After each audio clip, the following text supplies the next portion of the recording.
All right, so let's jump right in. We're diving into a potential collaboration between India and France to build a seriously powerful new jet engine. Wow. And this is not like it's another deal, you know. This could Yeah. really shake things up in global defense. I see. We've got two articles here. They lay out all the details of this partnership, and they're focused on how this engine could power India's fifth-generation fighter, the AMCA. The AMCA. So from your perspective, what's the most interesting thing here? What really pops out at you? You know, I think what I find most interesting is why they're even doing this. Like, Yeah. what's the motivation behind it? I mean, both countries have very clear strategic reasons for wanting to work together. Okay. Like India, for example, Yeah. has this long-standing goal, right, to be self-reliant Right. when it comes to their defense tech. Makes sense. They've historically relied so much on foreign suppliers. Yep. Yeah. And that can be a real weakness, especially when, things get tense, geopolitically speaking. For sure, if you're depending on another country for, like, essential military equipment, Exactly. it could put you in a tough spot if things go south, relationship-wise. Exactly. So this engine deal is, like, part of this larger push by India Right. to kind of stand on their own 2 feet. Exactly, yeah. They want to be able to design and develop Yep. and manufacture all their own advanced weapons. Hmm. And a powerful jet engine. That's- That's like a key part of that. It's got to be. And what about France's side of this? Yeah. What are they getting out of this? Well, France, they're already a big player Mhm. in the global defense industry. Yeah. And they're looking to hold on to that position. I mean, the market's changing so rapidly. Right? And this collaboration, Yeah. it gives them a foothold in a sector that's growing like crazy, India. So strategically, it's a win-win for both sides. For sure. But let's talk about this new engine they're Yeah. developing. Yeah. The articles mentioned a thrust of 125 kilonewtons. Right. For those of us who aren't, rocket scientists, Yeah. what does that actually mean? Okay, so imagine like the force needed to launch a rocket Okay. into space. Wow. That's measured in kilonewtons. Now, this engine, it won't be launching rockets. Okay. But 125 kilonewtons, that's still a huge amount of power. Yeah. To put it into perspective, it's about the same as like 20 high-performance sports cars Wow, that's incredible. combined, Yeah. all their horsepower. Okay, so this engine's specifically for India's AMCA fighter jet, right? Yeah, AMCA stands for Advanced Medium Combat Aircraft. Okay. It's meant to be India's answer to jets like the F-35, the American one. Okay. It'll have twin engines, be stealthy, internal weapons advanced radar. Sounds high-tech. It is. Now, the articles did mention that the AMCA program Right. is planned in 2 phases. It is. What's the reasoning behind that? Well, it's actually a pretty clever strategy. Okay. So the MK1, the first version, Yeah. they're going to use American engines, Uh-huh. which means they can get the aircraft up and running faster Right. while they work on the more advanced engine. Gotcha. With France for the MK2. Though they're, like, getting it running and then making it better. Exactly. Right. It's a way to manage the risk, get experience, Uh-huh. and make sure the technology progresses smoothly. Smart. So this new engine they're collaborating on, it's not just about, like, raw power, right? Oh, absolutely not. This engine is a big technological leap. It's not just about brute force. It's about efficiency and reliability, how adaptable it is. Okay. One article even suggested that it could be used in other aircraft, Wow. like the European sixth-generation fighter program. Oh, the FCAS. Yes. Wait, so shared tech between a 5th-generation Indian fighter and a 6th-generation European one. Yeah. That's a connection I didn't see coming. Interesting, right? Yeah. Tell me more about that. Okay, well, so the FCAS stands for Future Combat Air System. Uh-huh. It's a joint project between France, Germany, and Spain. It's still early stages, of course. Right. But they envision it as this super advanced system networked with manned and unmanned aircraft. So we're talking next-gen air warfare here. Yeah, cutting edge. And you're saying the engine being developed for the AMCA could be used in this futuristic European system. That's right. And that just shows the level of ambition behind this collaboration. Wow. They're not just building an engine for today. Yeah. They're designing for the future. This is already blowing my mind, and we're just getting started. I know, right? Okay, so let's talk about the money side of things for a minute. Okay. How does this collaboration actually save both countries money? Well, developing a jet engine, especially a cutting-edge one, Yeah. it's incredibly expensive. You have to invest heavily in research, design, testing, production. So by working together, India and France can basically split the bill. Exactly. Ah, okay. Makes sense. And it's not just about splitting the initial costs either. Right. By combining their resources and expertise, you know, Right. they can make the whole development process more efficient, which could potentially shorten the time it takes to get this engine up and running. So less time, less money. But this isn't just about saving a few bucks, right? No. It's about India and France really solidifying their place in the Exactly. global defense industry. Absolutely. This collaboration is a clear signal that they're serious players Okay. in the world of advanced military technology. This is just the beginning, isn't it? I have a feeling this is going to have a ripple effect across the whole global defense landscape. Oh, definitely. We'll definitely get into those implications later. Yeah. But first, I want to take a closer look at the AMCA itself.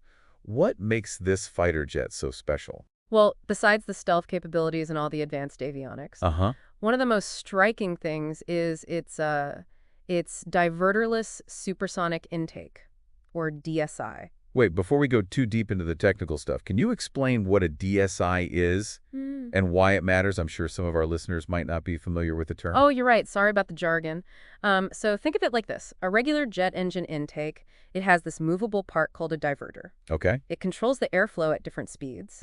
A DSI, though, it gets rid of that moving part. It's just this fixed, smooth intake. So it's a simpler design. Exactly. And that simplicity comes with some real advantages. Like what?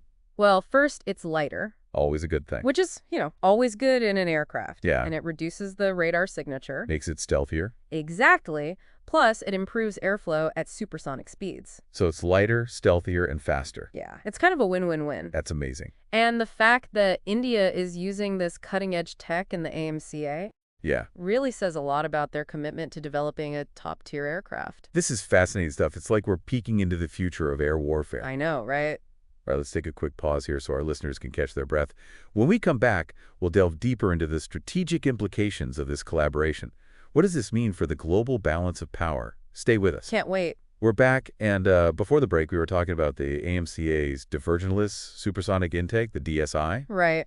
It's amazing how, like, one small design change can have such a big impact. Yeah, for sure. Makes you wonder what other innovations are, like, hidden within this collaboration. It's true. Sometimes the biggest advances are right there in front of you.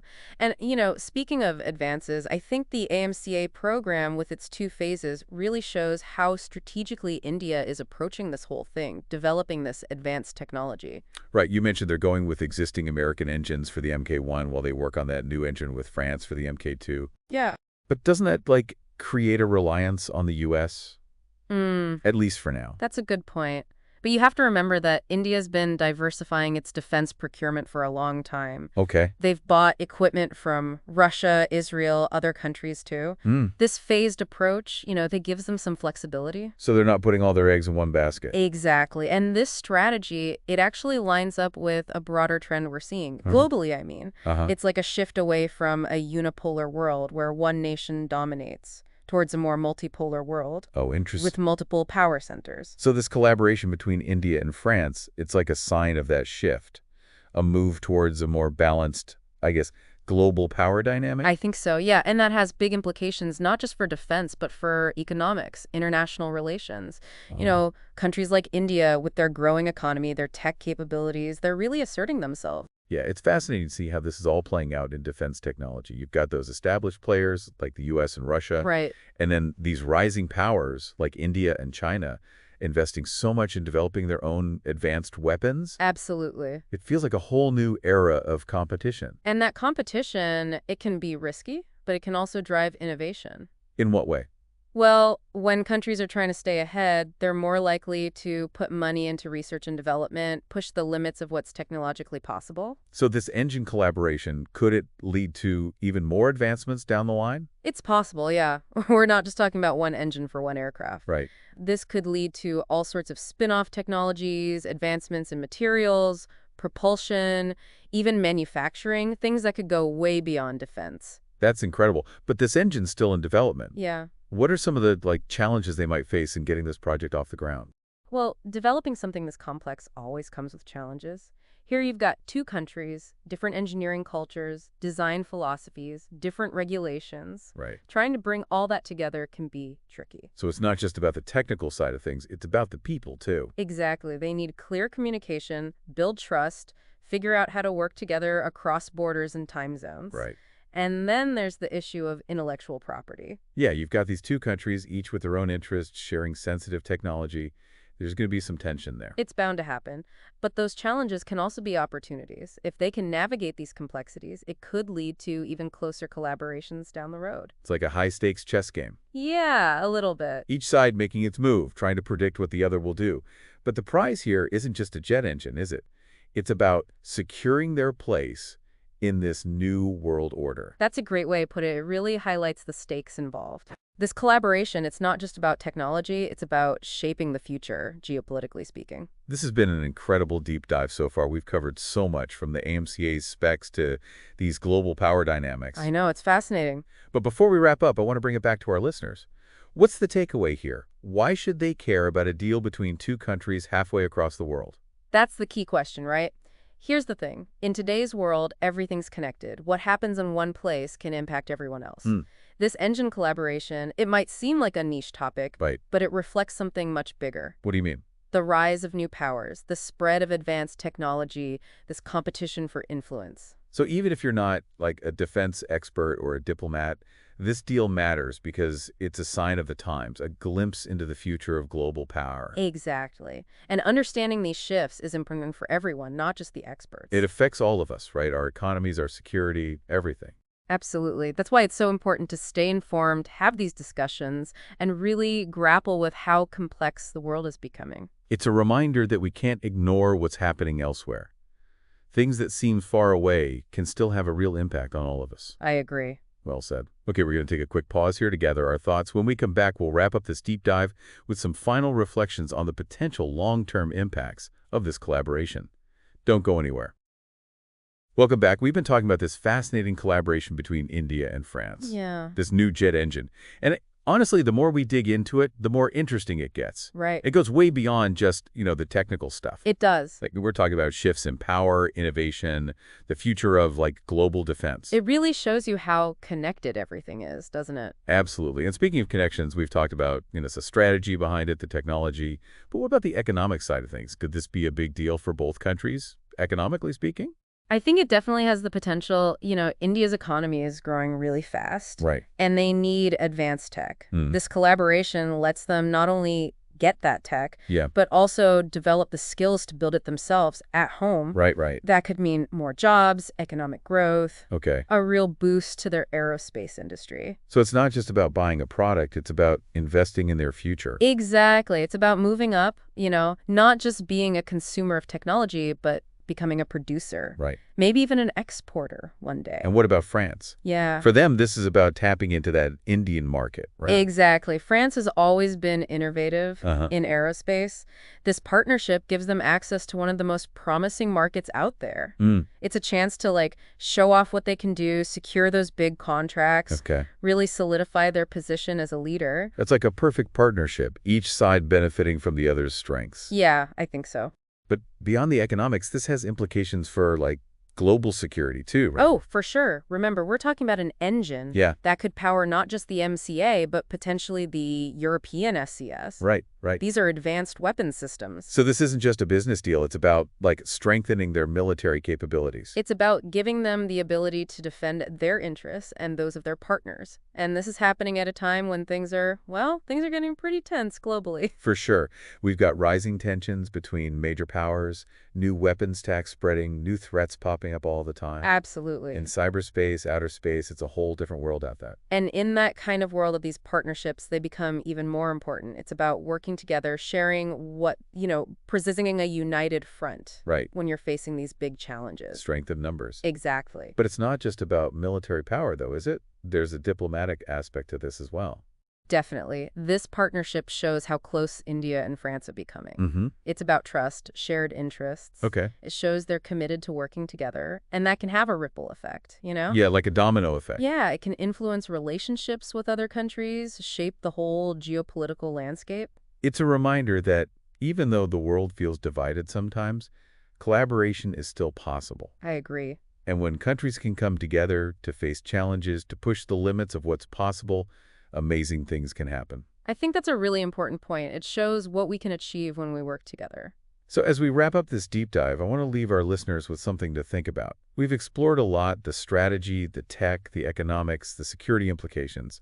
But what does it all mean for you, the listener? It's a reminder that we all have a part to play in shaping the future. Stay curious, ask questions, be engaged with the world around you. The decisions made today, they will shape the world of tomorrow. It's been great exploring this with you. Thanks, it's been fascinating. And to our listeners, thanks for joining us on this deep dive. We'll be back soon with another exciting topic. Until then, stay curious and keep exploring.